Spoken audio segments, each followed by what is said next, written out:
atolotra anao izao ary ny vinavinany mety ho toetry ny andro any zoma fa 4 ny volana janoary ho avy alozan'ny orana ho any Mahajanga Toamasina Antananarivo sy Fianarantsoa ka somary fandimby ny rahona sy ny masoandro ho any Antsiranana sy Toliary ho any tolakandro kosa indray itoetra mirotsak'orana ho any Mahajanga Toamasina Antananarivo sy Fianarantsoa 20 degré Celsius ary ny maripana ambany indrindra 13 degré Celsius kosa ny maripana ambony indrindra any Toamasina.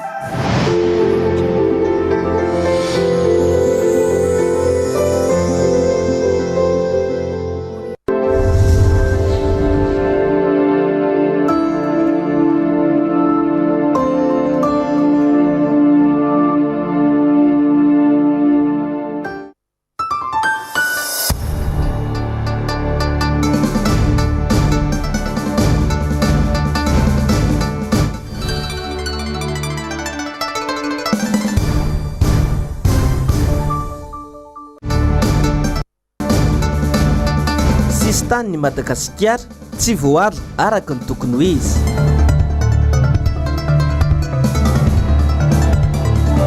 Covid-19 ny vaksiny ihany ny vahaolana ho ibodo izay nandalova ny aretina fandroany. Fanamboarana teleferika manohitra izany ny vondrona Tanora Sarimpiaro amin'ny vokadratsiny. Alakamisy 13 ny volana janoary taona 2024 manohitra ny araba tompoko lasy sy tompoko vavy ho antsika rehetra izay manaraka ny fetalavitra ny MPS tonga soa indrainao atao anatin'ny fampalalam-bavao ka manasanao ampanajana sy ampitiavana ny tenako anaraka ny vavao hatrany farany. Ny lafim-bavaon'ny sosialy avetrany manao ny asa izay misy rehetra ny vahoaka ahafahana mitady izay arapaka tsy mora intsony ny miatrika ny fiainana amin'izao fotoana izao. Mipabababa ny rehetra amin'ny fiakaran'ny vidim-piainana efa ho isan'andro kanefa tsy ahitana vahaolana avy amin'ny mpitondra fanjakana. Nanao ny fanadihadiana mikasika izay avitra Sondrabe tahiriny aina. Mitaraina amin'ny fiakaran'ny vidim-piainana ny mponina ao amin'ny distrika Mampikony, faritany Mahajanga, faritra Sofia. Fantatra amin'ny fambolena landihazo sy paraky ity faritra ity. Eo ihany koa ny fambolena mangahazo, voanjo, ny katsaka sy ny vary izay isan'ny fotom-piveloman'ny tantsahan'ny toerana. Ny volotongolo izay isan'ny manana ny lazany eo amin'ny sehatry ny tsena eto Madagasikara. Amin'izao fotoana, mitaraina ny mponina satria dia mahalana ny orana ka tsy zarizary ny volany toerana. Io sehatra io izay isan'ny fidiram-bola maharitry ny mponina. Mitady izay asa mety araka izany ny tsirairay mba hahafahana mivelona. Ny vidim-piainana efa miakatra izay tsy izy ka mampikaikaika ny rehetra. Endrakendrana ihany fiainana eto Mampikony par rapport ny fotoana aloha lasa anaty ambondona. Miakatra be ilay vidim-piainana, ilay vidim-bary efa 500 izy amin'izao. Dia ino andasanao zao? Miasa zao Asaposy? Alabady manjanaka? Ia, dia mavilona ve raha vady manjanaka zao ny resahana amin'ny resaka asaposy? Tena efa manao izay tokony misy ihany fa tena gidagida. Dia manahoana zany ity fotoana 2022 ity amin'ny ramose lohatanao azy? Raha mba mitory ilay oranandro dia mbola ohatran'ny moramora ihany ilay velomany. Tavandaina moa ilay any an-trano. Fa raha maina zao ny andro dia tena gidagida be ilay fararano ena dia ilay hohanina raha ohatran'ny satria ilay nariana any sy miakatra. Miady rery ny vahoaka miatrika ny fidangan'ny vidim-piainana. Sahirana ny malagasy iray manontolo kanefa ny fitondram-panjakana tsy manana vahaolana matopaika entina hiadiana amin'izao fahasahiranana izao. Ny vary 20 sambo izay ny lokalokana tsy hita izay nanjavonany. Ny menaka moa efa tsy takatra ny vahoaka intsony ny vidiny. Ny mpitondra mbola variana amin'ny fampanantenana tsy misy fiatraikany amin'ny vahoaka madinika ihany. Fananeho ny heviny atao anaty page Facebook-ny ny mpanakanto bodo malona indrindra ny valanaretina Covid-19 izay miatra amin'ny indray amin'izao fotoana izao. Notantarainy tao anatin'izany ny fomba fisehony sy ny fiatrehana izany. Ando miaratiana sy Mathieu Prince. Ny joro vavolombelona tao amin'ny mpitambazotry tserasera sosialy Facebook ny mpanakanto bodo manoloana ny fisedrany ny valanaretina Covid-19. Fandroany zao no voan'ny ity valanaretina ity ny tenany. Mafy ny sedra tao anatin'izany, indrindra tamin'ny tranga voalohany raha ny filazany. Sery no ny atombohan'ilay aretina, naray ny fanaviana kely fotsiny avy eo ary navoaka ny fitiliana vavo rehefa nanatanteraka izany. Zaho no anisan'ny voan'ny Covid tamin'ny taona lasa tamin'ny volana avril ary nitondra faisana satria nitokta sous oxygène nandritra ny fotoana maromaro ary convalescence nandritra ny volana maromaro. Tonga indray taona vaovao dia tratran'ny Covid indray zany amin'izao fotoana izao.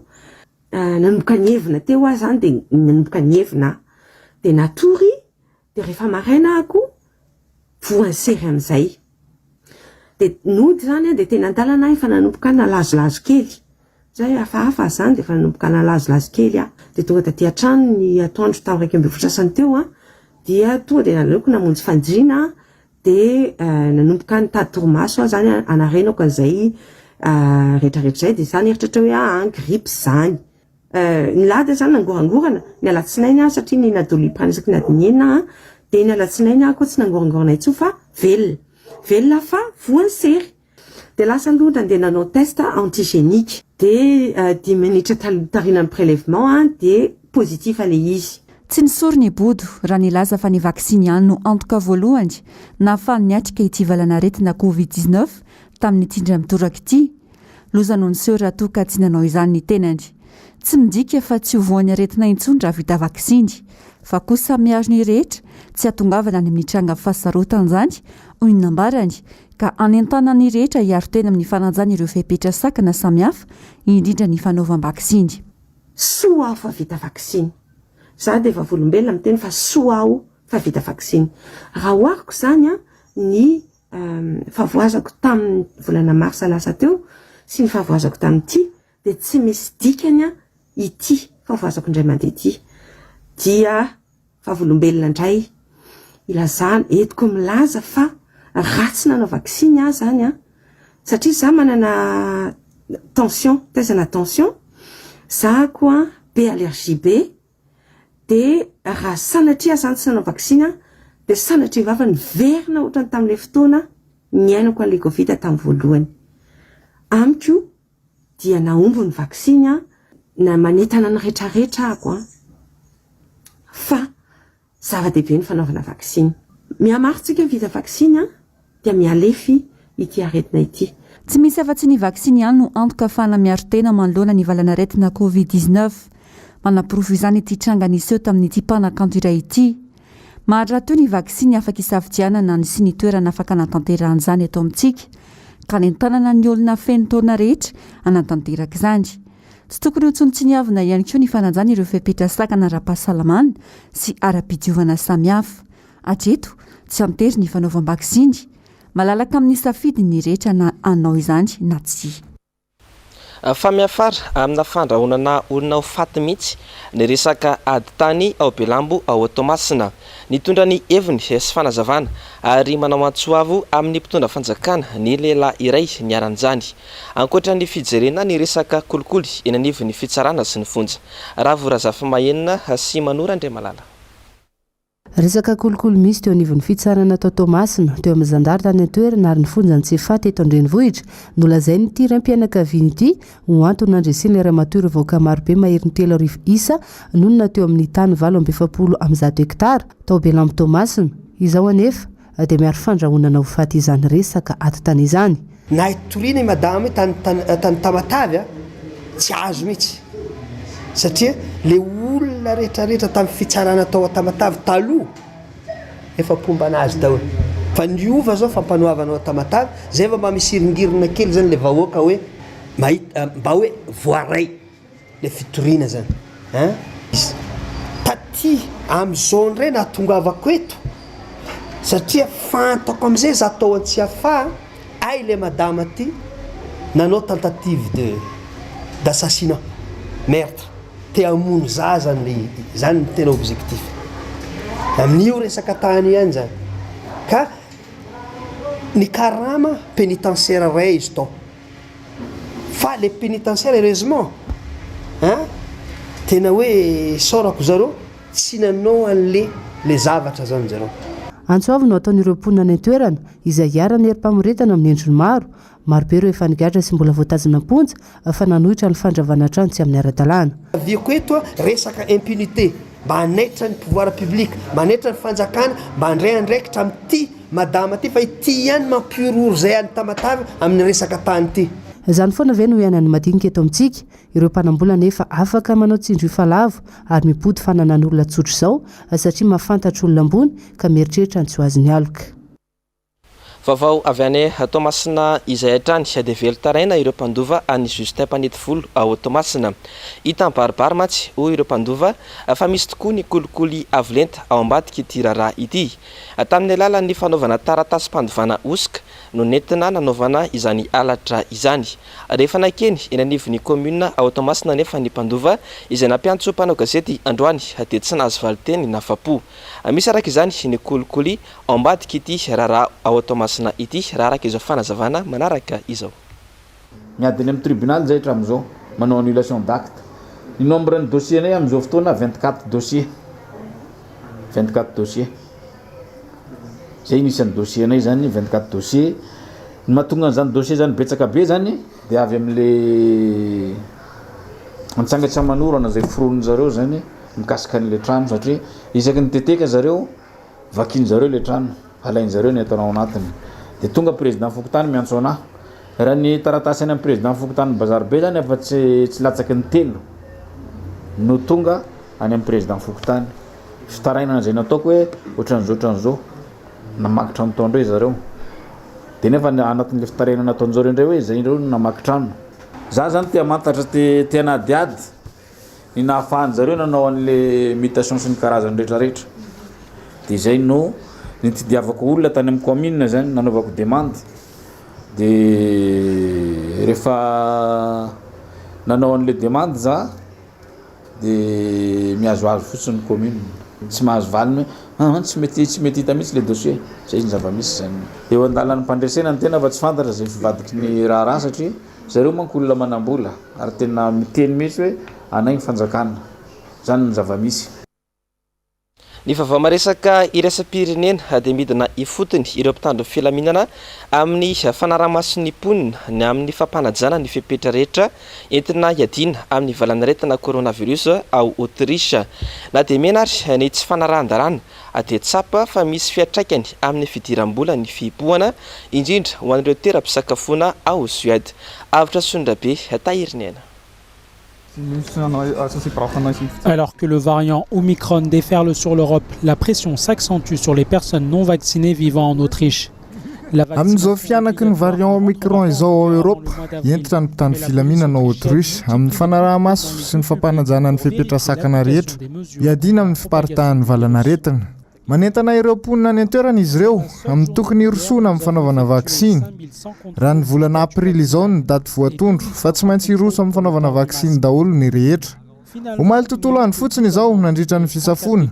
Misa 105 ny olona manana taratasy manamarina ny fahavitany vaksiny. Raha 502 ny olona naraha-maso amin'ny fanaovana aro-vava sy orina. 12 fotsiny ireo voasazy amin'ny tsy fanarahana ireo fepetra-sakana. Efa misy fianana ny tsy fanarahan-dalàna ataon'ny mponina ankehitriny. Manaraka tsara ny fepetra napetraka ny rehetra ka manamaivana ny fanaraha-maso hoy ny mpitandro filaminana. Ny avy eo anivon'ny fikamban'ny iraisam-pirenena momba ny fahasalamana manahy mafy ny amin'ny fiparitahana ity variant Omicron ity. Fiparitahana aingana indrindra hoarina amin'ireo variant hafa. Izy aloha no mijanona ho virus mampatahotra indrindra amin'izao fotoana. Fa indrindra ny fivoarana eo amin'ny olona tsy mbola vita vaksiny ho hiatrany ny tompona andraikitra ao amin'ny fikambanana iraisam-pirenena momba ny fahasalamana.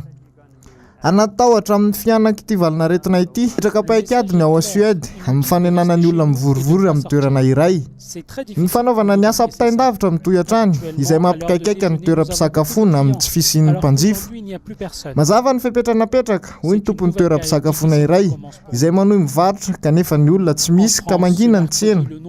Miverina anaty fotoan-tsarotra indray izahay amin'izao fotoana. Efa tena azo lazainao ambony ny taham-panaovam-baksiny ao Eropa kanefa mbola izao miaina anaty fahasarotana izao ihany amin'ny fandalovana ity valanaretina ity.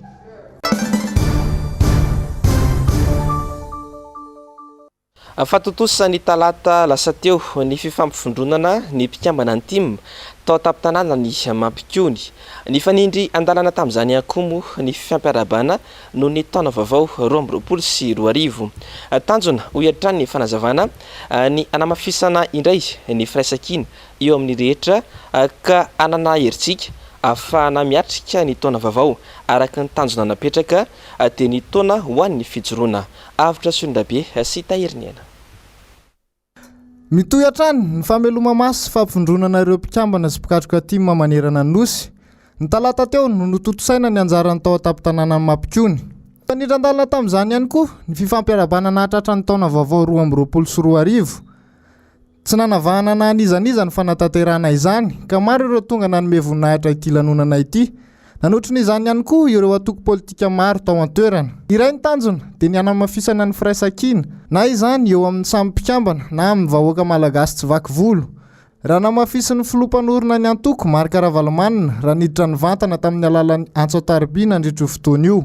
Mila mijoro sy mandray andraikitra ny rehetra araka ny teny filamatra ho amin'ity taona vaovao 2024 ity. Mariana moa zany tamin'ny alalan'ny fetya ny mariana tamin'ny anao hoe nofoky mitampiavanana aloha voalohany indrindra mba hamindrona an'izay fihavanana zay ary hitantaratra mandritra n'izany fampivondronana teto zany fa dia tsy misy tokoa ny fizarazarana ara-politika eto anatin'ny taptanana ny Mampikony satria dia be da be ireo sokajin'olona na mpiasam-panjakana na ny any am-pikambana ny antoko hafa maro samihafa tonga ny fanotrana tao anatin'izany fanasana zany zava-dehibe zany zay satria sarobidy loatra ho antsika malagasy indrindra ihany koa ny fotokem-pijoroana antokotiko Madagasikara izay fampiavanana sy ny fampivondronana amin'ny maha malagasy zay.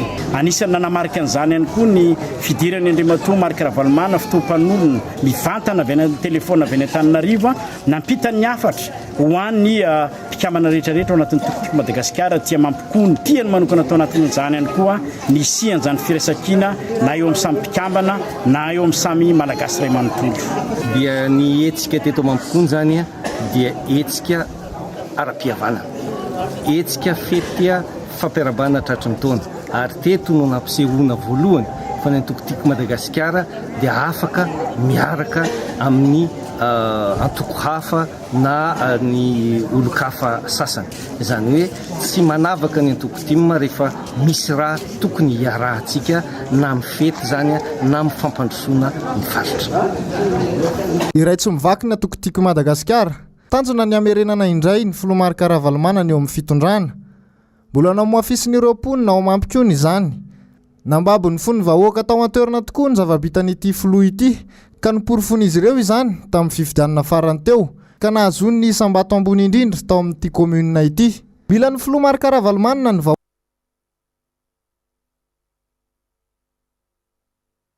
Malona indrindra ny baranahana misy eo amin'ny sisin-tany Madagasikara na an-dranomasina izany na anabakabaka dia mampametra-panontaniana ihany ny fiarovana ny malagasy raha sanatrika misy ny fanafiana avy any ivelany. Na Tsipriana izay avetrany ary eo amin'ny sary sindratsahan'ny toky Ramarla. Tsy voaro araka ny tokony ho izy ny sisin-tany Madagasikara. Manapirofo izany ny kabraraka amin'ny fandranana ny harem-pirenena sy ny arena kibon-tany izay anivela Madagasikara voasarona. Ny fatratrarana an'ireny dia ohatrany hoe midika hoe eto amintsika zany le goragora ny sisitany na ny amin'ny abakabaka zany na an-dranomasina. Zay indrindra ny tokony eritreretantsika hoe ahoana marina ny système de défense ao anatin'ny système de défense manko zany amin'ny défense ny arena sy ny momba n'izay mety hanafika na hiditra na hivoaka ny Madagasikara. Ny système de défense de Madagasikara zany tokony averina petraka satria tsika nosy zany nosy zany ny zavatra tena zava-dehibe important amin'ny nosy raha resaka géopolitika dia ny ranomasina espace maritime dia io ny tokony arovana be dia be dia ny espace aérien koa fa ny espace maritime moa zany tena important indrindra. Tsika nefa tsy manana école navale eto, ny effectif ny force navale eto amintsika kely dia kely nefa tsika manana 5603 km de côte. Hitanao fa lasa daholo zao na premier ministre lasa na directeur isan-karazany lasa zay olona enjehana rehetra lasa daholo. Dikan'izany tsy voaaro zany le manodidina Madagasikara. dia ohatran'izay koa ny aty amin'ny ny abakabaka tokony isy zavatra tena entitra jerevana daholo amin'le ty le police de l'air frontière ty hoe ausoloana daholo mihitsy ny olona le raha tena nova zavatra zany tena olona vaovao dia misy manara-maso mihitsy aty ambadika ny zavatra atao na eny amin'ny senanam-panamanidina na amin'ny sistany Madagasikara. Fantatra ihany koa fa neken'ny manam-pahefana Komoriana ny fampodiana ireo teratany malagasy tratra nitondra ny volamena sy 70 kilao tany Komora raha toka mialamaina hatrany ny fanjakana malagasy ny kasa apody ireo malagasy tratra nitondra volamena tena 70 kilao tatsy Afrika Atsimo. Miankina amin'ny filohan'ny Republika sy ny faiza mandresy lahatra ny filoha Afrikana Atsimo nefa no afahana mampody ireo malagasy atsy Afrika Atsimo ireo hoy hatrany ny fanazavana. Io zany aloha zay nataoko hoe miankina amin'ny fitondrana afrikanina du sud io izy zany mety mahita an'izay appréciation zay situation to Madagasikara fa anazy zany zay tsika tsy afaka anery mihitsy ny firenena anankiray hoe tsy maintsy izao na izao satria zay le hoe souveraineté an'le firenena anankiray izy zany manana izy fahefana feno am'izay anaovana ny momba ny fitsarana aminy satria azadinona fa ministère ny justice ministère de souveraineté dia izy zany manana fahefana feno ny am'izay raha te amerina izy mamerina tsy te amerina izy no ny anton'izay jerevany am'izay anton'izay manokana anazy anazy indray zay ka zay ny nataoko hoe amorana an'le izy direct zany négociation entre le eo amin'le mpitondra anankiroa mihitsy zany faratampony fa raha mbola ty ambanimbany aty tsy maintsy ihany misy sakatsakana ny etseroa. Eritoan zay lasa tsy mbola hita ny mangirana momba ilay volamena telo 70 kilao tratra tatsy Afrika Atsimo. Samy mampatory mitsangana avokoa ny fanazavana entin'ny filoham-pirenena sy ny prime ministre lehibe ny gouvernemanta rehefa zara maneho hevitra momba ity trafikana volamena ity. Tonga nametraka taratasy fangatana fanafonana ny fanamboarana teleferika eto andrenivohitra tena nivy ny fitsarana avo momba lalam-panorenana ny fikambanana tanora mivondrona ao anatin'ny mouvement jeunesse et citoyen androany tena toerana nanao ny angom-baovao mikasika izay androany iravorazafy mahenina sy manora Andriamalala. Tsara ny mpandrosoana saingy tsy mbola mety eto andrenivohitra ny teleferika indrindra raha tsy voavany olona andeha lestage ary mbola lafo ihany koa ny sarandalana amin'izany. Mazava ny andreo tanora ireto fa tsy mifanaraka amin'ny zavatra iainan'ny tokantrano malagasy ny fisiny itetika io ary mazava ihany koa fa tsy mijery ny tombontsom-bahoaka ny fanjakana. Tsy marina, tsy rariny sy tsy intsiny dia ny fanatanterahana ny tetikasa fitaterana Antaroby eto Antananarivo. Izany hoe no ataonay androany dia fanaterana taratasy misokatra ho an'ny haute cour constitutionnelle mba hanerana ny zareo amin'ny tsy fitezana ny tetikasa io zay lazaina fa mampandroso ny fiainam-bahoaka nefa hita miharihary fa tsy lahara-pahamehana sady tsy mamahavelively ny olana sedraina andavanandro. Ankehitriny dia manana fahefana ny HCC andatanteraka ny accord na traité nataon'ny fanjakana malagasy sy ny fanjakana frantsay sy ny lalàna izay ny fidin'ny antenimera-pirenena mba ahafahan'zareo manatanteraka an'izay traité zay. Araka ny lalam-panorenana dia rehefa misy zavatra tetikasa lalàna accord traité anankiray tsy mifanaraka amin'ny filamin'ny-vahoaka na ny lalam-panorenana dia voatery mijery sy mandray ny andraikitra ny HCC na firy olombitsy na firy olobetsaka. Raha lava fitsarana avy momba lalam-panorenana fitakian'izy ireo anafoana ny fanamboarana teleferika dia mbola betsaka ireo dingana mbola ho atao. Ny fandavana ny HCC moa zany dia midika hoe tsy ekena ho tanteraka eto andrenivohitra na naizanaiza eto hatreto ny lalàna fa raha manaiky kosa zareo dia mbola hitako zay amin'ny ONE tsy ameny permis environnemental aorinan'izay kosa mbola mananteny zay fa ny accord io dia tsy ho approuvé any amin'ny antenimera-pirenena any la France. Fampandrosoana hafahafa no tiany filoha ankehitriny apetraka eto amintsika. Fampandrosoana ho an'ireo firenena manana fahefa-mividy ary afaka manatanteraka tsara izany. Ny eto amintsika nefa manao ranona dia manao koa atao maniry randrana tsy mametrika ny tena akory ho terena atao ny teleferika azaka izany ve ny herinaratra firifiry ny olona ampiasa izany amin'ny sarany lafo dia lafo. Paitokarena no sady mpanao politika iray androany no tafaresaka tamin'ny mpanao gazetinay mikasika indrindra ny tontolon'ny arena kibony tany sy ny toekarena amin'ny ankapobeny no tena voaresaka nandritra izany Njavandriamaefa toky Ramarola. Mahazo vahana trany ny gaboraraka amin'ny fitrandrana sy ny fanondrana tsokosokony repirenena malagasy amin'izao fotoana izao. Sehatra izay azo lazaina ho tsy misy pia satria na ny ministra tompo-toerana tokony isahana amin'ny ministera ny arena kibony tany sy ny loharano stratéjika azy hatramin'izao mbola tsy misy hatramin'izay nametra-pelany ny ministra farany. Tsy fantara mazava ny tena antony saingy etsakilany mitohy hatrany ny fanondrana tsokosoko sy ny fitrandrana tsy ara-dalàna. Nalaza ireny ny volamena milanja 3.75 kilao izay sarona tatsy Afrika Atsimo. Nisy ihany koa ilay volamena milanja 2.25 kilao tahatehaka tao Seychelles ny volana Oktobra 2024 ary ny farany teo dia volamena milanja 7.70 kilao indray no tratra ny mpitandro filaminana tany Komora. Ny mahagaga dia saika efa tonga ny velany foana vao tratra ireo volamena ireo izay taratra azy ilazana fa gaboraraka ny fanaraha-masony sisy tany ny Madagasikara. Fa ihany koa ny mety fisiany tambazotra goavana izay mambotry ny firenena. Raha zao fijery zao dia hoe misy olona ao ambony ao mihitsy no ambadiky ny fanondranana volamena satria tsy possible mihitsy hoe any ivelany foana vao tratra tsika eto zany tena afaka mivoaka izay te hivoaka. Dikan'izany eto misy tsikombakomba be. Efa tamin'ny herintaona ny le 73,5 kilao iny ty mbola nisy an'ity tratra ty ny Komoriana raha vao manao ankety dia efa mibararaka ny any fa efa impolo mahery izy nefa namoaka. Zany hoe mivoaka isambolana na isan'andro zany misy volamena mivoaka eto. Ny fanjakana ambany ny geste be tamin'ny voalohany hanao an'ity comptoir de l'or ty moa tsy napetraka le comptoir de l'or fa ny tena problème eto koa mantsy dia zao vokatry le fahatrana na misy mahita raha tsindrina vola izy dia mangina ny aty ambany zay dia ny any ambony manao miglabona be manao izay tiany ataony fotsiny. Itsika raha resaka hoe arena kibony tany reo fotsiny dia efa tokony matafavoaka atsika. Akoatra izay nambaran'ity paitoekarena ity ihany koa fa ny fahefa-mividy ny malagasy mihitsy no ambany dia ambany amin'izao fotoana izao. Tsy ampy ny famoronana asa eto Madagasikara ary tsy mitsaha mitotongana ny vola malagasy ka tsy mifanaraka amin'ny fiakarany vidim-piainana intsony ny vola miditra isa-tokantrano. Rehefa miteny ianao hoe 5.900 malagasy ao anatin'ny fahasahiranana lalina dia mbola tokony hisy débat eto hoe problemana tolotro na tinady tonga dia mazava ho azy fa tsy resaka tolotro io fa resaka tinady. Tsy manam-bola le gasy hividianana entana. Fa efa mividy aloha fa raha zany tsy afaka miforona ny asa. Fa misy aloha fa efa mividy miakatra tsikelikely dia miforona ny asa fa amin'izay fotoana izay ny asa ho any hitady olona fa tsy ny olona mitady asa.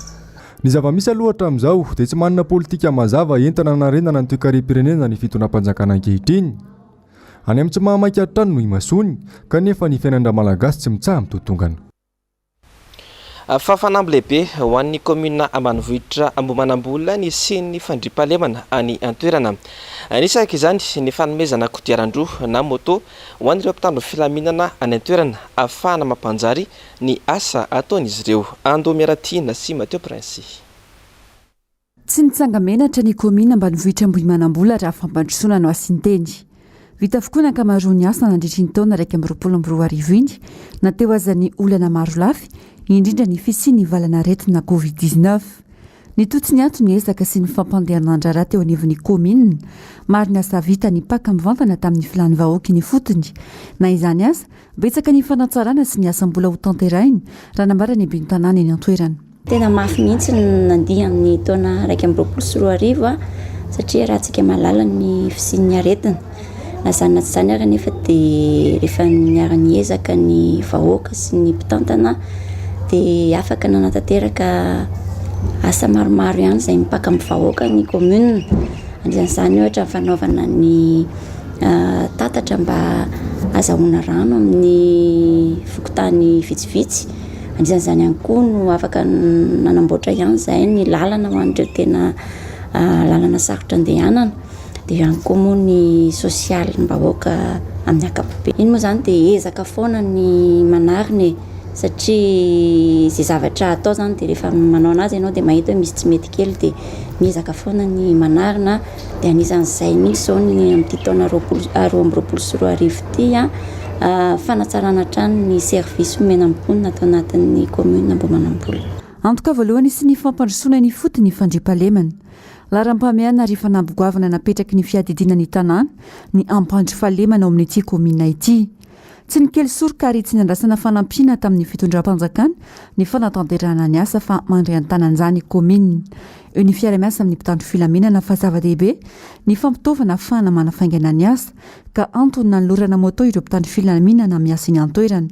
Volan'ny komina Madodona afanana natanteraka izany. Raha malala moa izany ny resaka fandriampahalemana ary ho an'ny komina izany eto mbo manambola dia anisan'ny lara-pahamehana izay resaka fandriampahalemana izay satria raha ohatra ka tsy misy fandriampahalemana dia miaina anaty tebotebo ny olona, tsy afaka mamokatra ny olona ary sahirana izy na te hanao zavatra ary dia tsy afaka. Dia izay no antony nanoloran'ny komina ny motocross anankiray izany no ampiasaina anaovana izay fitandrona fahalemana ato anatin'ny komina izay. Miainga ny fotony fampandrosoana ilana fiara-miasa sy fiara-mentan'ny rehetra no ahafahana manatratra ny tanjony. Fanoresahana atao anatin'ny fandarana mairamanonja androany ny makasika ireo tany-panjakana izay alain'ny olona mpandraraha iray. Fa teo ihany koa ny valikafatra noentin'ny solombavam-bahoaka lantanoinarany Antokotima ny fanambarana nataon'ny sekretera-mpanjakana miadidin'ny zandarma rem-pirenena tamin'ny omaly avitra Sondrabe sy Tahirinena. Tsy ekena mihitsy ny fakana ireo tany-panjakana hoy ny filohan'ny komitin'ny fampihavanam-pirenena androany. Ny tanin'ny travaux publics izay to lasan'ny mpandraraha mpanambola ankehitriny. Efa ny taona 2024 mantsy ny taratasy mikasika azy ity no napetraka teny anivon'ny Bianco kanefa mbola tsy nisy valiny hatramin'izao. Ijoro ary agnataka ny fijerenan'ny taratasy fangatahana ny CRN na ny komity fampihavanam-pirenena manoloana izao fibodona tany izao. Fa nagaga nazahoany namarotany epi député Raoldina amle société nahazo anazy tafara io tany tsanazy na midiny zany sany Raoldina tsony zany io toerana zao fa hazony re abongadiny daholo ka io nahazo anazy io zany mpandrara zay tsy refesy mandidy amin'ny tany fanjakana izy ny feny fitondrany Andra Joely io nahazo an'io tany travaux publics amin'izao fotoana zao izy misy zany nahazo an'io tany io rangaso teratany malagasy moa izy io fa tsy refesy mandidy zay tena ataony amin'ny fitondrana zay tianao ataonao Madagasikara aty dia vitany daholo dia izy nahazo an'io araka ny voalazany gardeo tamin'ny 1er janvier tonga tao le mpandraraha vavety zay tsy refesy mandidy tamin'ny tany fanjakana io niaraka tamin'ny vazaha toa hoe Sarkozy zany hono i président français taloha nijeran'io tany io tao niangavy tamin'ny Nouvel Hôtel tao nijeran'io dia amin'izao fotoana zao zany sans travaux publication io tany io ka zay sazy ekena ahoana moa tany mpanjakana zao tanina any vahoaka malagasy zao zany matoa fanjakana vahoaka malagasy ny fanjakana do alailain'olo olo sotra fotsiny hoe anay ty satria tietenay ty tany ty zay moa zany amin'ny herinandro ndray zany ivenana amin'ny Bianco zay hoe ahoana moa le fitorenay iny tosy mesiky misy anareo fa anareo kitakitana na intsy ihany koa ny valiteny ho an'ny sekretera-mpanjakana ny fitondrana mihitsy aloha ny mila manaja ny rafitra demokratika satria tsy voafehan'izy ireo akory ny tena rafitra mifeny atao hoe demokratika. Naferimberiko zay fomba fiteny zay androany satria mandeha foana le izy raha voalaza teo hoe apetraka ho fahavalo-pirenena izay mikitikitika ny rafitra demokratika aminange zany nampitondra fanjakana azy dia fahavalo-pirenena rafitra demokratika inge sata ampife ny fanoerana ny statut de l'opposition tena rafitra demokratika iainaneran'izao tontolo zao ary eken'izao tontolo zao ary napetraka ho lalàna universel fa tsy fampiaran'ny fitondram-panjakana azy tsy fampiarana ho voatery teren'ny lalàna mpitondra fanjakana hampiatra an'io fa tsy fampiarana an'iny dia efa fanakorontanana ny rafitra demokratika fa tsy fantatra hoe alefa ny seg makaizy le afatra teo fa veritsika makany amin'ny fitondram-panjakana le afatra hoe samilo mianatra n'ilay atao hoe notion an'ny rafitra demokratika fa ny fanoerana tompoko mampianatra zay raha misy tsy may dia tena tafiditra ao anatin'ny atao hoe rafitra demokratika eto ambonin'ny tany ny fanohitohinana ny fampiarana ny satam-panohitra dia efa fanohitohinana ny rafitra demokratika. Ny tsy fampiarana ny lalàna averiko fa lalàna io ka ampiaro am'ireo aloha ampiaro am'ireo aloha lay asana sazy zany ny eritreretin'ny sekretera mpanjakana teo na ino ampiaro am'ireo aloha. Fa ankoatra ireo dia isan'ny voaresaka ny fiakaran'ny vidim-piainana izay tsy misy mijery. Tsy mifanaraka amin'ny zava-misy ilain'ny vahoaka ny asa ataon'ny mpitondra fanjakana hoy izy ireo. Ny fanondranana ny harem-pirenena tsokosoko izay tena matetika tatoato. Fa indrindra ny mahakasika ny tokony isian'ny fikaonan-doha amin'ny firafitry ny CNI sy ny ACC ankehitriny. Dia izay ankoa ry tompoko lahy sy tompoko vavy netiko manakatona ny fotoanan'ny fampahalalam-baovao atamin'ity androany ity isoraka ianao nanaraka izany hatramin'ny farany tahaka ny mahazatra dia azadinoana fa ny fandarana Global News avy hatrany sy no arainao aorin'izao fampahalalam-baovao izao aorin'izay kosa ny fandarana aona marina ary aorin'izay fandarana anankiroa izay sy no anarainao ny oronan-tsary indray amin'izao mitondra ny lohateny hoe encounteur ny sampana fampahalalam-baovao dia mametraka ny veloma mandrapitafa aminao ho amin'ny rampitso indray tompoko lahy sy tompoko vavy veloma tompoko.